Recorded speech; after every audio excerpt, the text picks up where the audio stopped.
व्यक्ति निर्माण से राष्ट्र निर्माण के महाअभियान के तहत योग ऋषि स्वामी रामदेव जी के पावन सानिध्य में पतंजलि योग पीठ हरिद्वार में आयोजित आगामी कार्यक्रम 7 से 8 अगस्त पतंजलि परिवार के सदस्य गणों की बैठक, आजीवन सदस्य से बोर्ड मेंबर तक।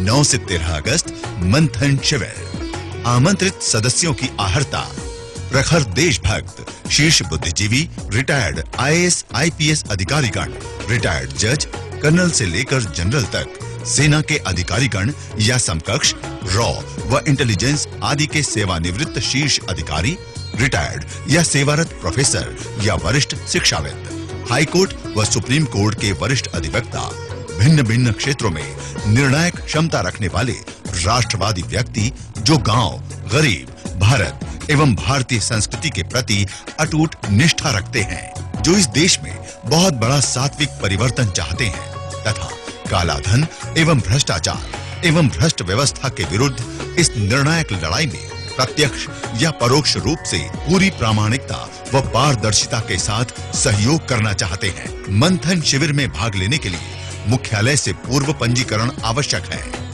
15 से 21 अगस्त युवाओं के लिए विशेष शिविर।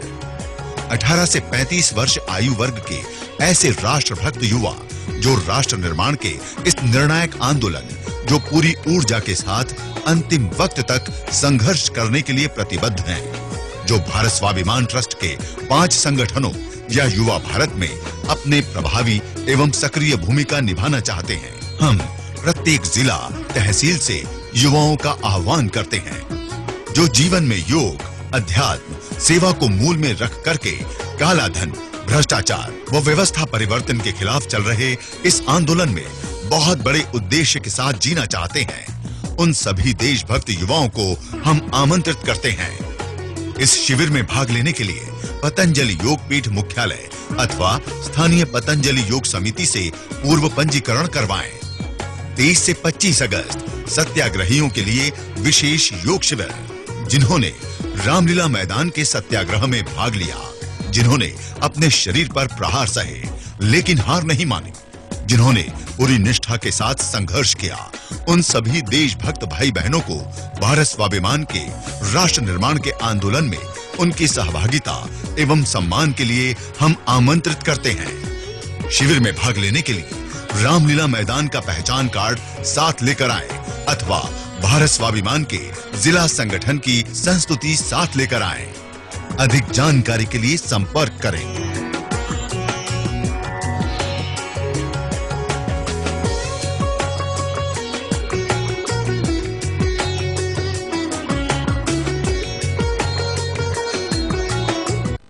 साधु, सन्यासी, योगी, ऋषिमुनि, तपस्वियों का ये काम था कि वो समाज को आध्यात्मिक बल से सिंचित करते थे, अपने तप से, अपने आचरण से, अपने तेज से, अपनी सेवाओं से, अपने ज्ञान से। कर्म प्रधान है सारा संसार, ये सारी सृष्टि कर्म प्रधान है। सूर्य अपना कार्य कर रहा है, चंद्रमा अपना कार्य कर रहा है, वृक्ष अपने कार्य कर रहे हैं, धरती अपना कार्य कर रही है। विधाता ने, परमेश्वर ने जिस वस्तु को जिसके लिए निर्मित किया है वो अपना काम करने में लगी और उसमें कोई प्रमाद नहीं है। हर एक वस्तु से पूरा आउटपुट मिल रहा है। वृक्ष को ऑक्सीजन छोड़ने के लिए, कार्बन डाइऑक्साइड लेने के लिए बनाया है तो वो अपना काम कर रहा है, जब तक कि वो व्याधिग्रस्त ना हो जाए। व्याधिग्रस्त हो गया तो सूख जाएगा, जो हरा भरा पेड़ था वो ऑक्सीजन देना बंद कर देगा, वह तो उसकी मृत्यु हो गई। जिस काम को फल देने के लिए बनाया था, जिस वृक्ष को, वो अपना फल दे रहा है। लेकिन उसको यदि कोई रोग हो जाता है तो हो सकता है उसको फल कम आए, या फल आते हैं तो उसमें कोई रोग हो जाए, वो एक अलग विषय हो गया। लेकिन वृक्ष अपना काम कर रहे हैं, जिनको फल देना है, जिनको फूल देने हैं, जिनको अन्न देना है, शाक सब्जियां देनी, तो वो लताएं, वनस्पतियां सब अपना अपना काम करने में लगी। कर्म प्रधान है संसार। कर्म को 3 भागों में बांट दिया गीता में, सात्विक, राजसिक, तामसिक। योग दर्शन में उसको 3 भागों में बांट दिया, पाप, पुण्य और मिश्रित कर्म। ये बहुत समझने की बात है और इस कर्म के सिद्धांत पर ही पूरा जीवन साफ होता है। हम जो कुछ है कर्म का परिणाम है। हमने कुछ कर्म किए तो हमें ये जन्म मिला, और इस जन्म के बाद में भी फिर हम जो हमने कर्म किए उसके प्रवाह से अगला जन्म मिलेगा। मृत्यु मात्र एक रात्रि भर का पड़ाव जैसा है। ये जीवन का शाश्वत प्रवाह है। ये प्रथम और अंतिम जन्म तो है नहीं। यद्यपि हम जीवन के बारे में बहुत कम सोचते हैं। हम जहां जी रहे हैं अक्सर या तो उसमें खोए होते हैं, या फिर जो हमारे मन में विचार उठ रहा है उसी में हम बह रहे होते हैं। जीवन एक शाश्वत प्रवाह है और यह कर्म का परिणाम है। हमारे जीवन में दो ही चीजें हैं, कर्म और उसका कर्म का फल। तो कर्म के साथ ही जुड़ा हुआ है। इसको शास्त्र में प्रारब्ध बोला जाता है और पुरुषार्थ बोला जाता है। पुरुषार्थ माने मेहनत, हार्डवर्क, और प्रारब्ध माने डेस्टिनी, भाग्य। तो पुरुषार्थ और प्रारब्ध के सिवा हमारे जीवन में कुछ भी नहीं है। जो हम कर रहे हैं कुछ भी दिमाग से कर रहे हैं, आंखों से देख रहे हैं, कानों से सुन रहे हैं, नाक से सूंघ रहे हैं, जुबान से बोल रहे हैं, स्वाद ले रहे हैं, जो कुछ हम कर रहे हैं वो सब कर्म में आता है। एक शारीरिक कर्म है, एक इंद्रिय कर्म है, एक मानसिक कर्म है, एक बौद्धिक कर्म है। ये सब कर्म की श्रेणी में आता है जो है। अब ये योगी का कर्म और सामान्य व्यक्ति के कर्म में अंतर क्या है, और सृष्टि के कर्म में अंतर क्या है? एक तो सृष्टि का कर्म है, जो एक भगवान ने एक सिस्टम बनाया हुआ, एक विधाता ने विधान बनाया हुआ है। सूर्य को उदय होना है तो होना है, अस्त होना है तो होना है, इतनी दिन में सूर्य ग्रहण लगना है। तो पहले से ही वैज्ञानिकों को पता है, ज्योतिषियों को भी पता है।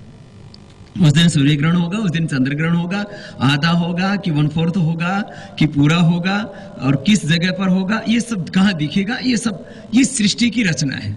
सृष्टि का एक सृष्टि कर्म अलग है, फिर पशुओं के कर्म अलग है। पशुओं के कर्म ऐसे हैं कि वो ना उनमें गिरने की संभावना, ना उठने की संभावना, फिक्स है। कुत्ता रहेगा, गधा रहेगा, सांप रहेगा, चींटी रहेगी, हाथी रहेगा, उसका कर्म है। वो उससे ना गिरता है ना उठता है। आहार भी उसका सुनिश्चित है, कर्म भी उसके सुनिश्चित है, बुद्धि भी उसकी सुनिश्चित है, उसकी सीमाएं भी सुनिश्चित है। पशु में न गिरने की संभावना, न उठने की संभावना, उसकी क्षमताएं सीमित है। मनुष्य गिरने की भी अनंत संभावना, उठने की भी अनंत संभावना। इसलिए उसको मार्गदर्शन दिया जाता है, उसको गुरु की आवश्यकता होती है, और इसलिए मनुष्य को निरंतर प्रशिक्षण की आवश्यकता होती है। पशु में कोई ट्रेनिंग प्रोग्राम नहीं है। किसी पशु को तैरने के लिए, किसी पशु को खाने के लिए, किसी पशु को संतान पैदा करने के लिए वहां ना कोई वर्क एजुकेशन है, ना वहां कोई सेक्स एजुकेशन है, कुछ भी नहीं जरूरत। हर पशु तैरना जानता है। आदमी कितना ही बड़ा डॉक्टर, साइंटिस्ट, इंजीनियर हो, योगी हो, तैरना नहीं जानता तो मर जाएगा डूब के। आदमी को सब कुछ सिखाना पड़ता है, तैरना भी सिखाना पड़ता है, खाना भी सिखाना पड़ता है, बोलना भी सिखाना पड़ता है। यदि हमको लैंग्वेज ना सिखाई जाए तो हम ऐसे करेंगे, ऐसे करेंगे, इससे ज्यादा कुछ नहीं कर पाएंगे हम। उनकी भाषा भी सुनिश्चित है। लोमड़ी अलग तरह से बोलती है, कुत्ता अलग तरह से बोलता है, शेर अलग तरह से बोलता है, गाय भैंस अलग तरह से बोलती है, चिड़िया अलग तरह से बोलती है। उनकी भाषा सुनिश्चित है, उनका आहार सुनिश्चित है, उनका सब कुछ कर्म सुनिश्चित है। तो मनुष्य, मैं तुलना इसलिए कर रहा हूं कि एक है सृष्टि का कर्म, एक है पशुओं का कर्म, फिर आता है मनुष्य का कर्म। मनुष्य का कर्म बड़ा विचित्र है, इसका भाग्य भी बड़ा विचित्र है। तो हम क्या है, और हमें फिर इसमें साधु की भूमिका क्या है, सन्यासी की, गुरु की भूमिका क्या है, मैं इसके ऊपर बात को वापस ला रहा हूं। तो मनुष्य जो है वो 4 तरह के कर्म करता है, एक पाप, एक पुण्य, एक मिश्र, एक दिव्य कर्म। पाप कर्म वह है जिससे अपने को और दूसरों को दुख मिलता हो। कई बार हम उस दुख को भी सुख मान लेते हैं, जैसे कुछ लोग दारू पीने को ही सुख मानते हैं, कुछ लोग दुराचार व्यभिचार करने को ही सुख मानते हैं। जिस काम को करने में हमारी आत्मा सच्चाई के साथ साथ दे। देखो, एक तो होती है आत्मा की आवाज, एक होती है ऊपर से, उसके ऊपर भय से, प्रलोभन से, कई तरह के आवरण, कई तरह के उसके साथ जो है चीजें जुड़ जाती है बाहर की, वो नहीं, शुद्ध आवाज भीतर से।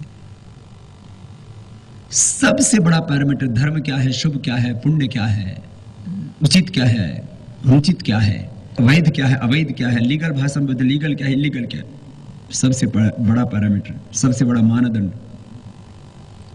सबसे बड़ी उसकी तराजू हमारे भीतर है। दिष्ट आरोप्य व्याकृत सत्यानृति प्रजापति, अश्रद्धाम अनृति दधात श्रद्धाम सत्य प्रजापति। हर एक आत्मा के भीतर एक, जब आत्मा शांत होता है तब उसके भीतर आवाज आती है, तो ऐसा कर, तो ऐसा मत कर। तो आप जब भी शांत होकर के सोचेंगे तो आपको लगेगा कि हमको सच के रास्ते पर चलना चाहिए, अहिंसा के रास्ते पर चलना चाहिए, महादेव के रास्ते पर चलना चाहिए, सदाचार के रास्ते पर चलना चाहिए।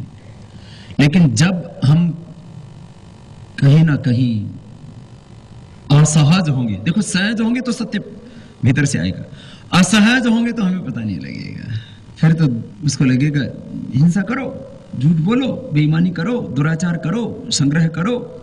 अपवित्रता क्या होती है? अपवित्रता, अपवित्रता फिर जो मैं कर रहा था ये आसुरी जो भाव है, हिंसा, झूठ, बेईमानी, दुराचार, परिग्रह, अशुचिता, असंतोष, विलासिता, नास्तिकता और आत्मविमुखता, ये जिसको यम नियम कहा जाता है, मैं उनको उल्टा बोला। ये आसुरी शक्तियां, आसुरी संपदाएं, या आसुरी भाव भी ऐसा लगता है अपने ही है, और सब अपने अंदर से पैदा होते हैं, सब कुछ अपने भीतर से बाहर प्रकट होता है। तो मैं ये बात कह रहा था, आम व्यक्ति पाप करता है, पुण्य करता है, मिश्रित कर्म करता है, योगी दिव्य कर्म करता है। योगी दिव्य कर्म क्या होता है? जो अपने लिए ना किया जाए, अपने शरीर, इंद्रिय और मन के सुख के लिए ना किया जाए, जो सबके लिए किया जाए, जो समष्टि के लिए किया जाए, जो कर्तव्य मान के किया जाए, जो भगवान का यंत्र बनकर के किया जाए, ये जो दिव्य कर्म, ये योगी का कर्तव्य है। इसका परिणाम क्या होगा इसकी परवाह नहीं। सूर्य की रोशनी किसको मिल रही है? सूरज को क्या परवाह इसकी? आदित्य का जो कर्म हो दिव्य कर्म है। अब धरती से अन्न पैदा हो रहा है, उसको पापी खा रहा है, पुण्य आत्मा खा रहा है, हिंदू खा रहा है, मुसलमान खा रहा है, सिख खा रहा है, ईसाई खा रहा है, ब्राह्मण खा रहा है, क्षत्रिय खा रहा है, शूद्र खा रहा है, वैश्य खा रहा है। क्या उस धरती को, धरती का काम है अनाज, वो धरती का दिव्य कर्म है, उसको सूर्य का दिव्य कर्म है। ईश्वर की सारी सृष्टि, जड़ी बूटियां हैं, वनस्पति हैं। अब जैसे वैद्य का कर्म क्या है? मेरे पास में कोई भी आए, मुझे कहे कि मुझे बीपी है, तो मेरा कर्तव्य है उसको मुक्तावटी दे देना, उसको अनुलोम विलोम बता देना। वो राक्षस है, देवता है, वो क्या है, वो मेरा विषय नहीं है। रोगी का के प्रति जो वैद्य का धर्म है कि जो है उसको दवाई दे दी, उसके बाद में आगे का काम शुरू होता है। तो योगी का कर्म दिव्य कर्म होता है। वो संसार को एक संदेश देता है, वो संसार को एक राह दिखाता है। अब उसमें जो ये देवासुर संग्राम और जो धर्म युद्ध बोला जाता है, वो यही बोला जाता है। योगी अपना कार्य करेगा, सन्यासी अपना कार्य करेगा, संत अपना कार्य करेगा, ऋषि अपना कार्य करेगा। और जब से सृष्टि बनी है तब से ही काम चला रहा, तो मैं नया नहीं कर रहा हूं। या कोई विश्वामित्र ने, भगवान वशिष्ठ ने, या तमाम हमारे ऋषि मुनि, उन्होंने कोई नया कर्म नहीं किया, उन्होंने वही प्रवाह से कर्म करते आए थे। और उस समय भी उनके साथ भी वही हुआ जो हमारे साथ हो रहा है। भगवान राम के साथ क्या हुआ था बताओ? राम ने क्या बिगाड़ा था किसी का? भगवान कृष्ण ने क्या बिगाड़ा था? उनके साथ जो हुआ उस वैसा तो हमारे साथ कर ही नहीं सकते। क्रांतिकारियों ने किसी का क्या बिगाड़ा था? क्रांतिकारियों का थोड़ा सा विषय थोड़ा सा अलग हो जाता है, महात्मा गांधी का विषय भी थोड़ा सा अलग हो जाता है। लेकिन आप स्वामी विवेकानंद का देखो, महर्षि दयानंद का देखो, सुकरात का देखो, पैगंबर मोहम्मद साहब का देखो, आप भगवान शंकराचार्य का देखो। क्या आपको पता है शंकराचार्य को विष दे करके मारा? उनके शिष्यों ने ही, शिष्य बनकर के कई साल अध्ययन करके फिर उनको मारा। उनसे सब शास्त्रों का अध्ययन करके फिर उनको मारा, उनके साथ में रह करके, शिष्य बन करके। भगवान बुद्ध, आप कहेंगे स्वामी जी आप जो है ना बखेड़े में मत पड़ो, ये बड़े दुष्ट हैं, असुर। अच्छा बताओ महात्मा बुद्ध ने कौन सा बखेड़ा किया था? उसने तो कहा अहिंसा परमो धर्म। बल्कि जो है एक समय ऐसा आया था कि मतलब राष्ट्रीयता का भाव ही खत्म हो गया था। मैं महात्मा बुद्ध का बहुत सम्मान करता हुआ इस बात को कहता हूं, जो है ये बात पूरे विश्व में एक साथ लागू हो जाए तो ठीक है, लेकिन यदि कुछ लोग अहिंसा को माने और कुछ लोग हिंसा ही करते रहे तो फिर तो वो हिंसा और अहिंसा का ही संघर्ष हो जाएगा। यही हुआ।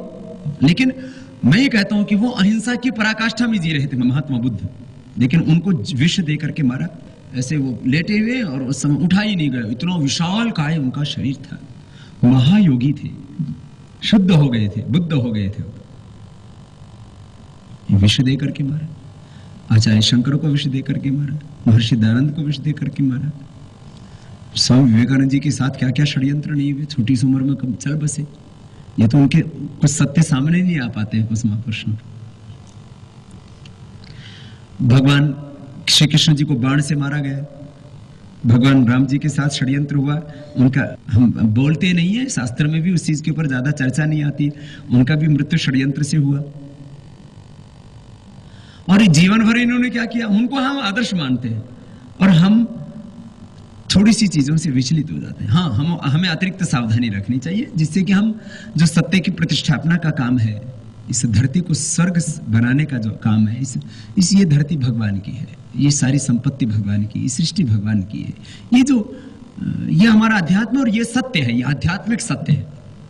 एक होता है वैज्ञानिक सत्य, एक होता है राजनीतिक सत्य, एक होता है सामाजिक सत्य, एक होता है पारिवारिक सत्य, एक होता है आध्यात्मिक सत्य। पारिवारिक सत्य यह है कि हम पति पत्नी हैं तो हमारे बच्चे हैं तो वो आगे परिवार चलेगा। राजनीतिक सत्य यह है कि उसमें कुटिलता है, उसमें बुराई भी है, लेकिन वो न्यूनतम स्तर पर रहनी चाहिए।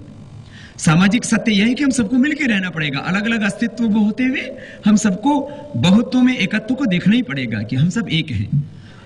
आर्थिक सत्य है कि जब तक अर्थ रहेगा उसमें अनर्थ भी रहेगा, असमर्थ भी रहेगा, समर्थ भी रहेगा, आर्थिक विषमताएं भी रहेगी, उसके बीच में भी हमको समन्वय बनाने की कोशिश करनी चाहिए। और सृष्टि का सत्य है, जब से सृष्टि है तब से अंधेरे भी हैं, तो ये थोड़ी है कि उजालों ने उसके साथ संघर्ष करना बंद कर दिया। तो ये एक सृष्टि का सत्य है। अब वापस संत की जीवन का सत्य क्या है, एक सन्यासी का धर्म क्या है, योगी का धर्म क्या है, ऋषि मुनियों का धर्म क्या था, वो देखो लो, पूर्वजों का देखो लो जीवन, वही धर्म है उनका।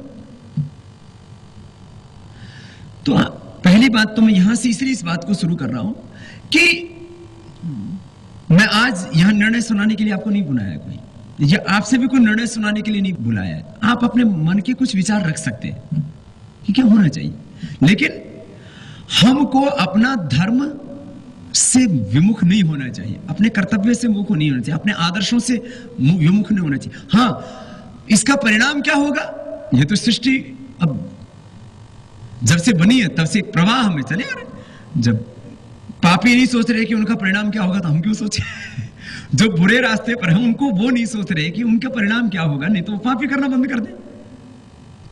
यदि हम काले धन की बात करें, भ्रष्टाचार की बात करें, गलत व्यवस्थाओं की नियत कानूनों की बात करें, वो जब नहीं सोच रहे कि इसका परिणाम गलत हो रहा है, भाई इससे समाज में बहुत दुख बढ़ रहा है, दरिद्रता बढ़ रही है, लोग अभाव में जी रहे, अन्याय में जी रहे, शोषण में जी रहे, वो नहीं सोच रहे। हम अच्छे लोग जो है अच्छी बातों के ऊपर उल्टा सोचते रहते,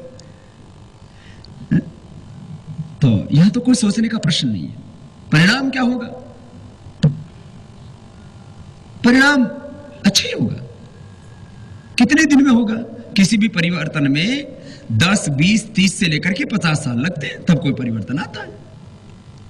सब लोग यूं ही सोचते हैं कि भाई ये तो अंग्रेजों को तो यहां से भगाना मुश्किल है, देखो इनका तो 70 देशों में राज है, 70 देशों में राज है, इनके पास अपार धन दौलत है, इनके पास सेना भी, हथियार भी है। ये तो अरे भाई 250 साल से राज कर रहे हैं, ये 5, 10, 50 साल के बच्चे हैं ये। वह अंग्रेज तो 250 साल राज करते थे। पूरी दुनिया में कोई परिवर्तन करना हो तो उस परिवर्तन के लिए 10, 20, 25, 50 साल संघर्ष करना पड़ता है, तो परिवर्तन आता। अब मैं परिवर्तन की बात कर रहा हूं। योगी का कर्म है दिव्य कर्म, मेरा कर्म है कि मुझे कुछ चाहिए नहीं, मुझे मिला भी क्या नहीं, ना धन चाहिए मुझे, ना कोई पद चाहिए मुझे। और मैं तो इससे आगे की और बात करता हूं। कुछ लोग कहते बाबा आप हमारे लिए भगवान की तरह हैं, आप हमारे लिए आपका स्थान बहुत ऊंचा है, हम आपके लिए कोई एक भी शब्द बोले हमको मंजूर नहीं। अरे जब उस समय जब कहता हम आदर्श समय था, रावण राम के लिए क्या बोलता था, कृष्ण के लिए कंस क्या बोलता था, वही बोलेंगे, तो इसकी परवाह क्यों करते हो। मनुस्मृति में कहा, गीता में भी कहा, महर्षि दयानंद ने कहा, सन्यासी को, योगी को अपमान की चाहना विष के तुल्य करनी चाहिए। पहले तो मैं नहीं समझता था, लेकिन अब मैं समझता हूं। पहले मैं जब गुरुकुल में पढ़ता था तो मैंने तो गालियां वैसे बचपन से ही सुनी है। वो पहले जो है अकेले अकेले में देते थे, अब वो कभी समूह में भी दे लेते। तो योगी को, सन्यासी को विष की चाहना अमृत के तुल्य करनी चाहिए और सम्मान से विष के तुल्य डरना चाहिए। एक तो मैं अपना काम करूं, ये तो हो गया योगी का कर्म। वो भगवान का यंत्र है योगी, एक सन्यासी। मैं भगवान का यंत्र हूं, मैं भगवान का, ऋषियों का अपने पूर्वजों का प्रतिनिधि हूं। गुरु गोविंद सिंह जी ने क्या किया, उनके बच्चों को, 2 बच्चों को दीवारों में चिना दिया गया। मैं उनके दोनों बच्चे जोरा और फतेह सिंह, दोनों को जिस गुरुद्वारे में चुना गया मैं वहां गया। उनकी आंखों के सामने क्या हुआ, छत्रपति शिवाजी के बच्चों के साथ क्या हुआ, संभाजी के आंखें निकाल ली गई, कान काट लिए गए, नाक काट लिया गया, जुबान काट ली गई, फिर ऐसे ऐसे काट दिया गया, ऐसे ऐसे। मेरा तो कुछ भी नहीं कटा अभी, मेरी आंखें भी सलामत है, मेरी जुबान भी सलामत है। अब ये जो संघर्ष है सृष्टि का, दरअसल हम लोग संघर्षों में जीने के आदी नहीं है, तो थोड़ा सा स्वभाव बनाना पड़ेगा कि भाई हमने उजाले ही उजाले देखे, अंधेरा आते हमको तकलीफ होती है। अभी अमेरिका के लोगों को लाइट चली जाए 4 घंटा तो बौखलाने लगते हैं कि हाय ये तो गड़बड़ हो गई, क्योंकि उन लोग जहां गर्मी है वो लोग एयर कंडीशन के आदी हो गए, और जहां सर्दी है वहां हीटर के आदी हो गए। 4 घंटा 8 घंटा लाइट चली जाए, 12 घंटा लाइट चली जाए तो हाहाकार मर जाए, गवर्नमेंट बदल जाएगी। वो 8 घंटा लाइट चली जाए तो ठप। एक बात बता रहा हूं, इमरजेंसी में तो हम लोग संघर्षों के आदी नहीं है। जिसने मरना सीख लिया है, जीने का अधिकार है इसी को, जिसने कांटे पार कर लिए, फूलों का उपहार इसी को। ये जीवन का ये सत्य है। तो हमको इसको स्वीकार कर लेना चाहिए, संघर्ष को। जैसे एक पति पत्नी है, बहुत ऊंचे विद्वान है वो, मैं उनका शहर का भी नाम नहीं बताऊंगा, तो उन्होंने अपनी पत्नी को स्वीकार कर लिया कि मेरी पत्नी जब तक मैं जीऊंगा मेरे साथ लड़ाई करेगी। सब खुश रहते हो। वो जब उनसे कोई बात करते हैं तो उनकी डायरी फेंक के उन्हीं के ऊपर मार देती है। वो इतने ऊंचे विद्वान है, सब लोग उनकी पैर छूते हैं, और वो अपनी पत्नी से सच में कुछ नहीं बोलते। तो उन्होंने स्वीकार कर लिया कि भाई ये मेरी पत्नी है और पूर्व जन्म में मैंने शायद इनके साथ में कुछ बुरा किया होगा, तो ये पूरा जीवन भर मेरी परीक्षा लेने के लिए आई है। तो उनको 20 साल हो गए अपनी पत्नी की हर डांट वो सुनते हैं और किसी से नहीं कहती। हम ये स्वीकार कर लें कि ये भी है। जैसे किसी को पहले दिन डायबिटीज आए तो 2-3 दिन तक डिप्रेशन, हाय राम अब तो रसगुल्ला नहीं खाने को मिलेगा, तो क्या होगा। पहले दिन किसी को कोई बीमारी हो जाए ना तो भी 2-3 दिन डिप्रेशन में रहता आदमी, बाद में कहता है ठीक है, गोली खाएंगे, इंसुलिन लगाएंगे, कपालभाति करेंगे, मधुनाशिनी लेंगे, जो बाबा ने बताया वो करेंगे, दवाई लेंगे, ठीक है। तो उसको 5-7 दिन 10 दिन महीना सेट होने में लगता है।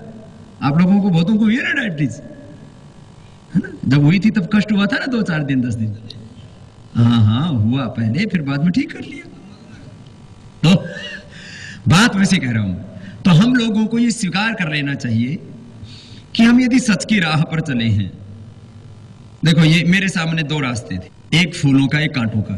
मैं यदि पाप की आलोचना नहीं करता, अधर्म की, राष्ट्रपति सम्मान करते हैं, प्रधानमंत्री सम्मान करते हैं, सारे मुख्यमंत्री सम्मान करते हैं, सारे दुनिया के लोग भाई, तो मैं जो है यदि पाप के खिलाफ, अधर्म के खिलाफ, बुराई के खिलाफ ना बोलूं तो सारी दुनिया मुझे भगवान की तरह माने। तो चलो मैं आप ही से पूछता हूं, तो मुझे आप जो भक्त है ना, वो तो एक बाबा जी आप ऐसी स्थिति में बने रहो, हमारे आपको सब आपको हम यहां देखना चाहते हैं। भाई वहां तो मैं हूं,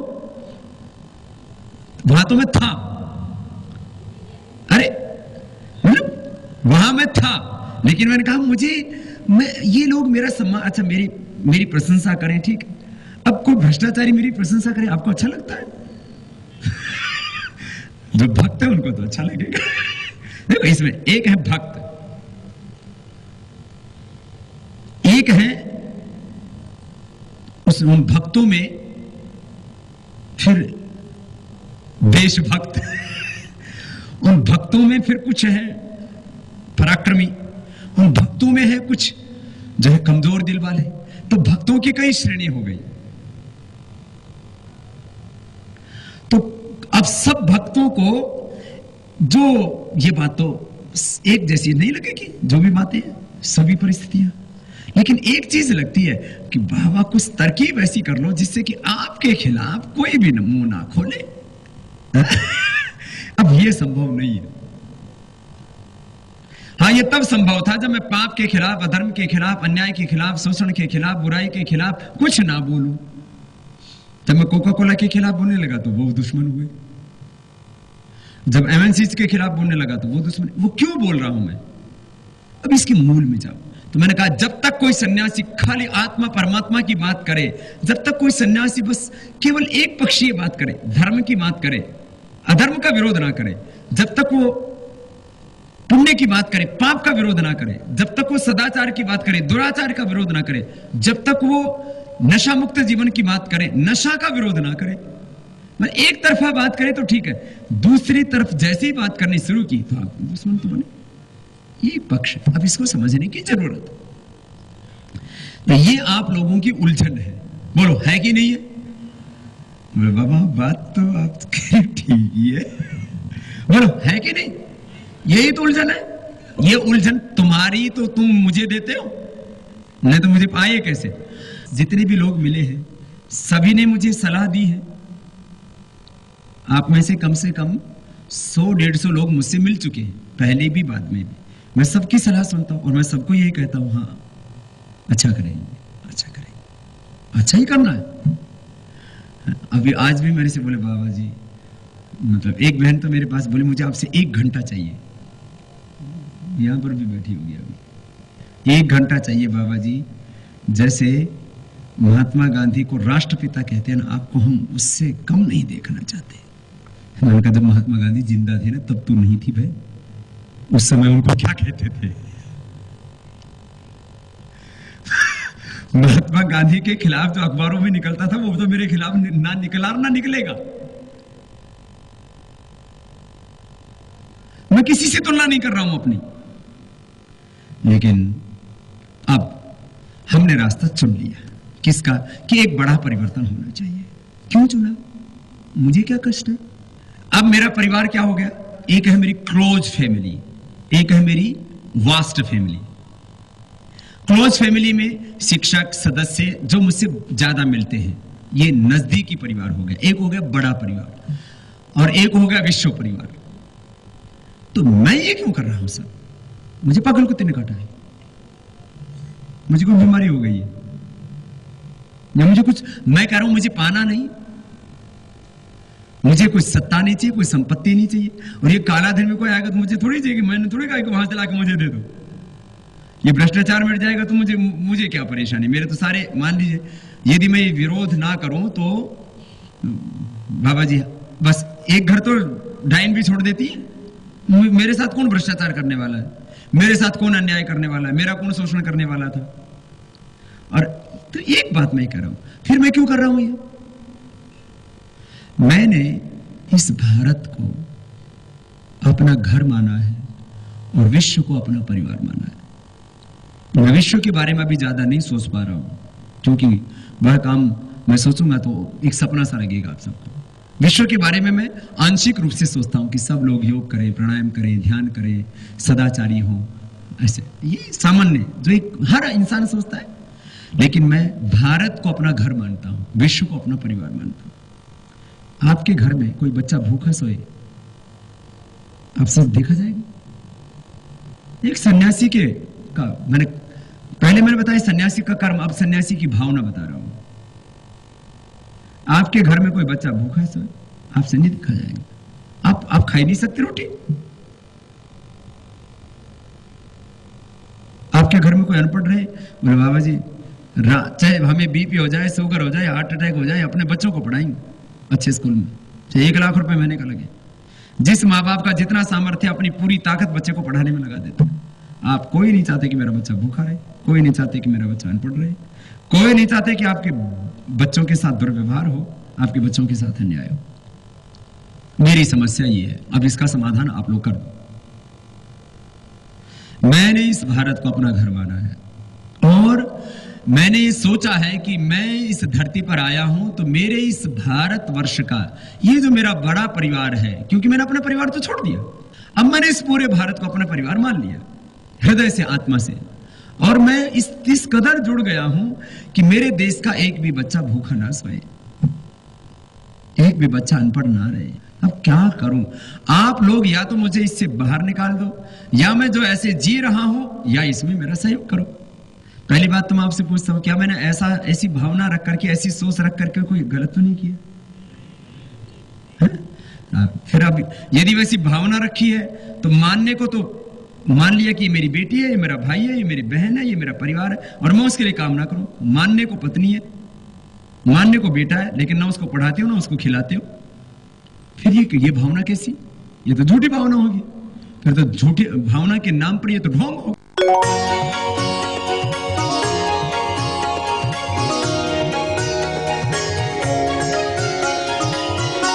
आस्था जीवन का आधार। आप ठीक रहो, सबको ठीक होगा। मेरा पेट भर गया तो बोले सबने रोटी खा ली, मुझे एजुकेशन मिल गया तो सबके बच्चों को मिल गया।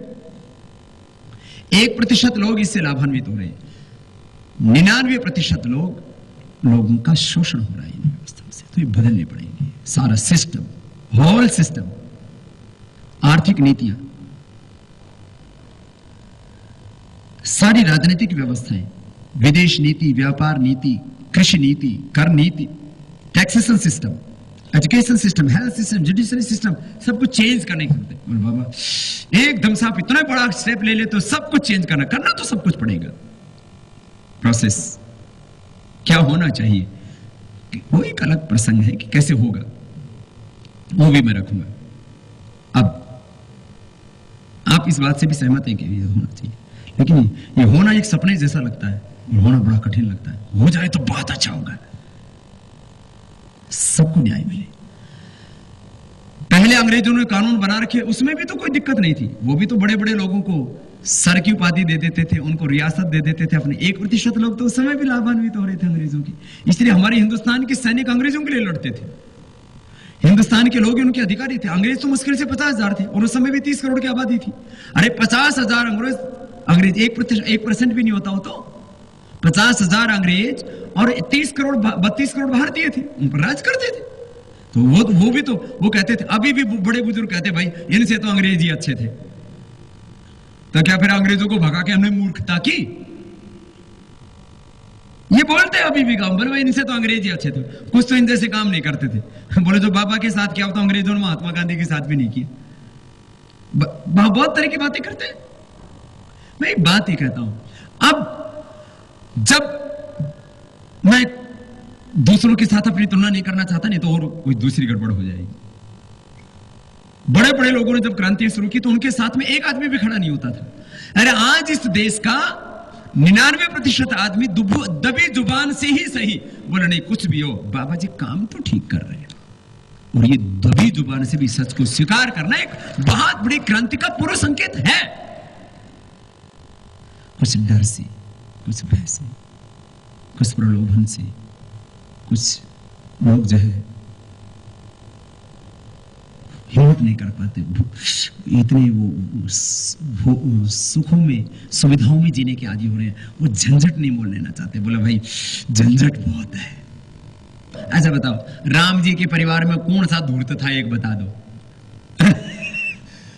राम जी के परिवार में धूर्त कौन था?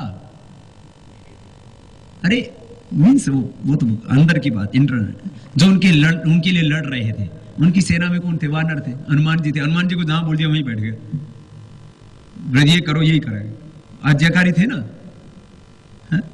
तो शरीफ आदमी ही सत्य की लड़ाई जीतते, धूर्त आदमी कभी भी सच की लड़ाई नहीं जीत सकते। हा? एक कैबिनेट मिनिस्टर ने कहा, बोले बाबा की बातें सब सच हैं, लेकिन हमारे जैसा कमीनापन कहां से लाएंगे हमसे टकराने के लिए? मैंने कहा तुम्हारा कमीनापन हमको नहीं चाहिए। ये जो है उसने of the record press conference में पत्रकारों से बोला, एक पत्रकार ने मुझसे आकर के कहा, मैंने कहा कोई बात नहीं, हमको कमीनापन नहीं चाहिए। तो इस बात से तो सब सहमत है, परिवर्तन होना चाहिए। और आप कहेंगे इसमें नुकसान नहीं होना चाहिए। नुकसान भी होना है, बोले युद्ध तो हो लेकिन हमारा आदमी कोई भी नहीं मरना चाहिए। भाई उसमें तो मरेंगे भी, कम से कम मरे। अब अमेरिका कितना होशियार है,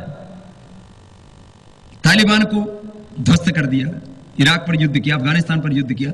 अब इतना होशियार होने के बावजूद भी थोड़ा बहुत तो नुकसान होगा। श्रद्धेय आचार्य श्री को भी मैंने कहा कि आपको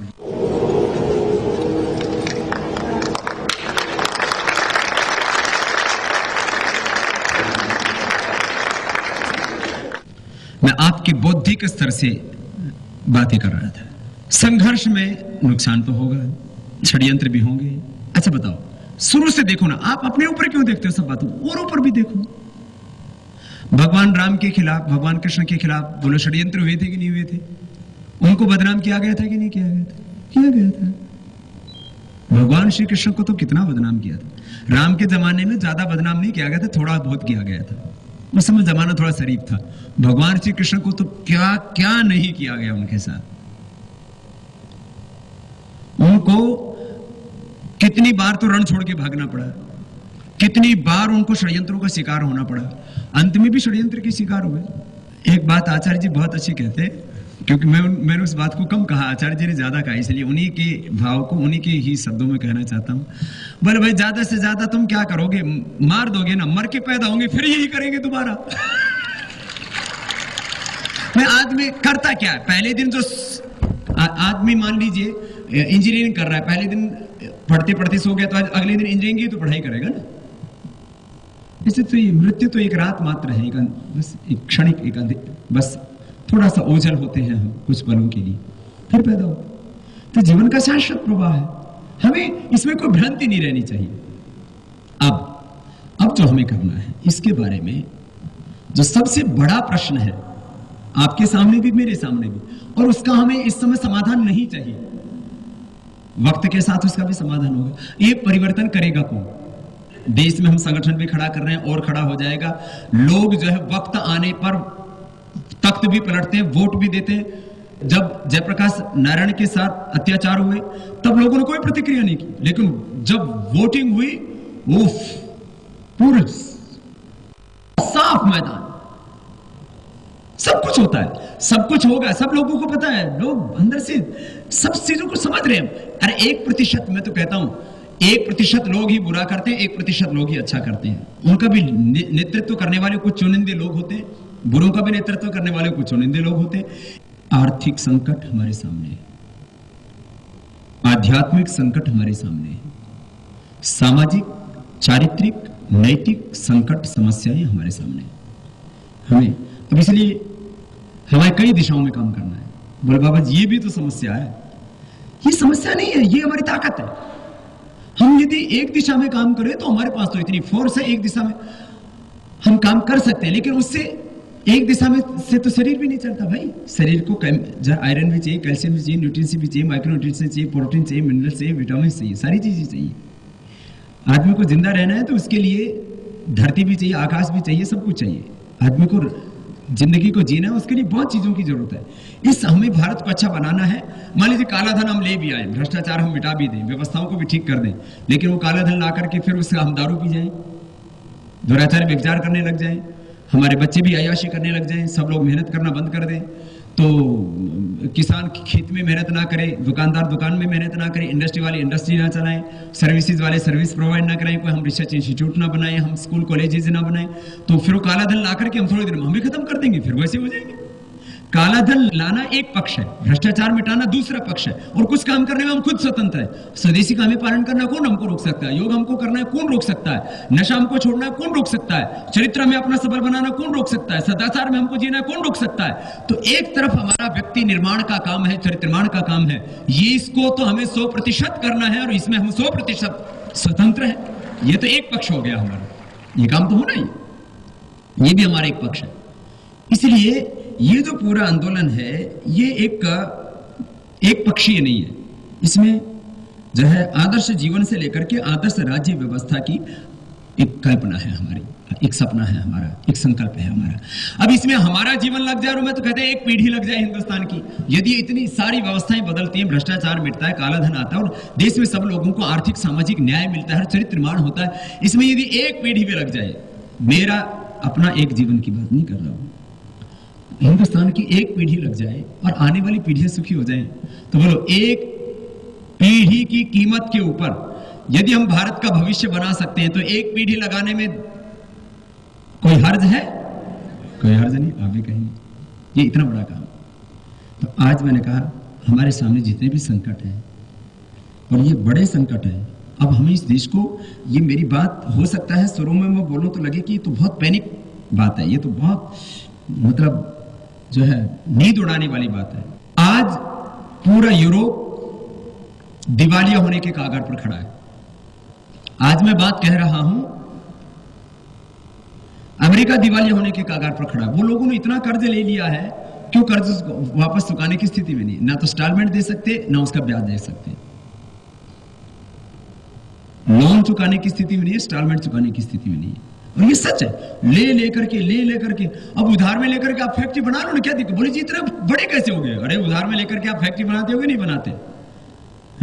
प्रोडक्शन भी करते हो, सारी चीजें करते हो, और न चुकाया जाए तो मजदूर दिवालिया भी होता है। यदि कोई फैक्ट्री में प्रॉफिटेबिलिटी ना हो, वो ठीक से मार्केटिंग ना हो और वहां मजदूर काम ना करे, अमेरिका के लोग आलसी हो गए, पहले मेहनती थी। अब पिछले थोड़े से दिनों में 2 लाख करोड़ रुपए उन्होंने खत्म कर दिए, कमाया नहीं। तो गवर्नमेंट को दो ही से पैसा आता है, या तो टैक्स से आता है या बचत से आता है, उसको कर्ज के रूप में ले लेते, टैक्स से आता है उसको सीधे खा लेती है। तो ये स्थिति, यूरोप पूरा अमेरिका दिवालिया होने के कगार पर खड़ा है। 2500 लाख करोड़ रुपए का उनके ऊपर कर्ज है।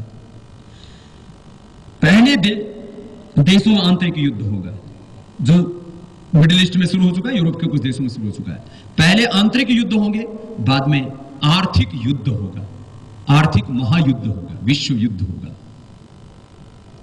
महंगाई बढ़ेगी क्योंकि किसानों के बारे में कोई सोच ही नहीं रहा है। उसको हम अनस्किल्ड लेबर मानते हैं, अकुशल श्रमिक मानते हैं, मजदूर कारीगर के बारे में सोच ही नहीं रहा। वो शोषित समाज इतना बड़ा खड़ा हो चुका है कि उसको यदि आर्थिक न्याय नहीं मिला, उसको शिक्षा, चिकित्सा और उसको सम्मान स्वाभिमान के साथ जीने का अधिकार नहीं। आज आप एक दिन में 1 लाख आतंकवादी बना लो, तैयार बैठे। नक्सलवादी, माओवादी क्यों बन रहे? आधा हिंदुस्तान नक्सलवादी, माओवाद की चपेट में आ चुका है। 3000 से 5000 रुपए में कोई भी बच्चा आपको मिल जाएगा तो हाथ में बंदूक उठाने के लिए तैयार है। इसको रोकना है तो आपको जो 3 सोर्स है महंगाई को रोकने के, आपको खेती में लागत कम करनी पड़ेगी, उनको सुविधाएं बढ़ानी पड़ेगी, एक रेवोल्यूशन चाहिए उसके अंदर। इसको कृषि में क्रांति की जरूरत पड़ेगी, औद्योगिक क्रांति की जरूरत पड़ेगी, सर्विसेज में क्रांति की जरूरत पड़ेगी, जनसंख्या को नियंत्रित करना पड़ेगा। अब कितनी चीजों को अच्छी कर लो, कितनी उपज बढ़ा लो, कितनी स्कूल कॉलेज यूनिवर्सिटी बना लो, कितने अपने इंडस्ट्री को अच्छा कर लो, कितनी सर्विसेज को अच्छा कर लो, जनसंख्या 2,38,39,945 बच्चे, तो ये तो ऑफिशियल डेटा है, हर साल हिंदुस्तान में पैदा होते हैं। इतना तो एक देश की आबादी है। और ये तो हमारे जैसे कुछ ब्रह्मचारी हैं जिनकी वजह से धरती रुकी हुई। सुख से जीना चाहते हो तो धर्म के अनुसार चलो। धर्म माने भगवान की व्यवस्था में नेचुरल जस्टिस सबको मिलना चाहिए, प्राकृतिक न्याय, नैसर्गिक न्याय। धर्म का मतलब यहां कोई पूजा पाठ नहीं है। धर्म का मतलब आध्यात्मिक मूल्य। सुखस्य मूलम धर्म, सुख का मूल है आध्यात्मिकता। सुख से जीना चाहते हो, ये तो सबका सपना है, घर परिवार देश हमारा सुखी रहे, और कोई भी बड़ा भी आशीर्वाद देता बैठा है सुखी रहो भाई। सुखस्य मूलम धर्म, सुख का मूल आध्यात्मिकता। आध्यात्मिकता का मूल क्या है? धर्मस्य मूलम अर्थ, आध्यात्मिकता का मूल है अर्थ। अर्थ में हो रहा है अनर्थ, इसलिए और अर्थस्य मूलम राज्यम, और उस अर्थव्यवस्था को संचालित करता है राज्य, और उसमें हो रहा है पक्षपात, और वहां भी गड़बड़ी। ये मेरा विचार नहीं, ऋषियों का विचार है, और यही सत्य है, शाश्वत सत्य है, त्रिकाल में सत्य है। सुखस्य मूलम धर्म, धर्मस्य मूलम अर्थ, अर्थस्य मूलम राज्यम, राज्यस्य मूलम। अब राज्य किसके हाथ में हो? जितेंद्रिय लोगों के हाथ में। ये 4 वाक्य मैंने बोले आपके सामने, ये चाणक्य सूत्र है। इतना पृष्ठभूमि मुझे इसलिए बतानी पड़ी कि आप लोगों को ये समझ में तो आई है क्या है। अब अर्थ का नियंत्रण कौन करता है? पैसे कौन छापता है जी? भारत में 1935 से पैसे छपने शुरू हुए, जो आज नोटों के रूप में हमको मिलते हैं। इससे पहले अलग अलग राजाओं के अलग अलग सिक्के चला करते थे, ठीक है। उसका नाम हुआ रिजर्व बैंक ऑफ इंडिया। वो अंग्रेजों का बनाया हुआ नाम आज तक ही चल रहा है, भारतीय रिजर्व बैंक। पहली बार में 1,36,000 कुछ सिक्के छापे थे, रुपए छापे थे। 1 लाख करोड़, 1,35,000 खाली पैसा। ये छापते कितना है, क्यों छापते, कैसे छापते? तो इसका एक तो सामान्य नियम, इसका जो है उत्पादन, डिमांड, सप्लाई, जीडीपी, और फिर जो है ये बहुत सी चीजें इसके साथ जुड़ी। तो मैंने मतलब एक भी राजनेता ने मेरे उत्तर नहीं दिया। मैंने एमपी से पूछे, एमएलए से पूछे, मैंने वित्त मंत्रियों से पूछे जो स्टेट्स के हैं, मुख्यमंत्रियों से पूछे, बोले जी इसके बारे में तो हमने सोचा ही नहीं है।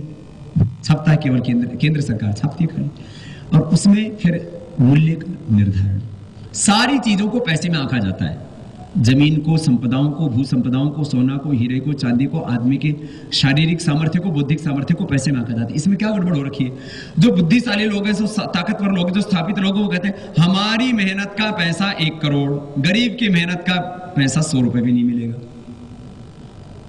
ये गड़बड़ हो गई, मेहनत का मूल्यांकन ठीक नहीं हुआ। अब सब बातों का सार ये, अब ये ठीक कैसे हो सब चीजें?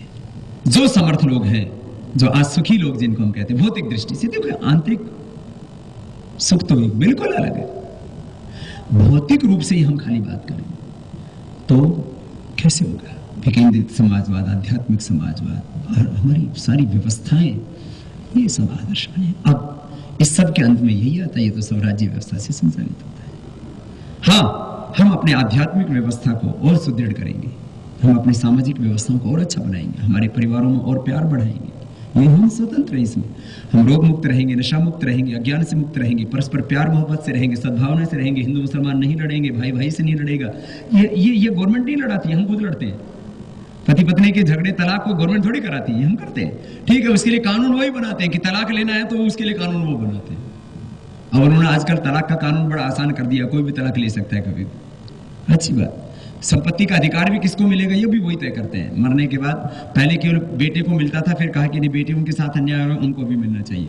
फिर अभी कुछ स्टेट ऐसे हैं जैसे वहाँ बेटी को ही मिलता है, जैसे पूर्व के हैं, जैसे मेघालय आदि हैं, तो वहां पर बेटी को मिलता है, सबसे छोटी वाली बेटी को मिलता है, बड़ी वाली को कोई पूछता ही नहीं है।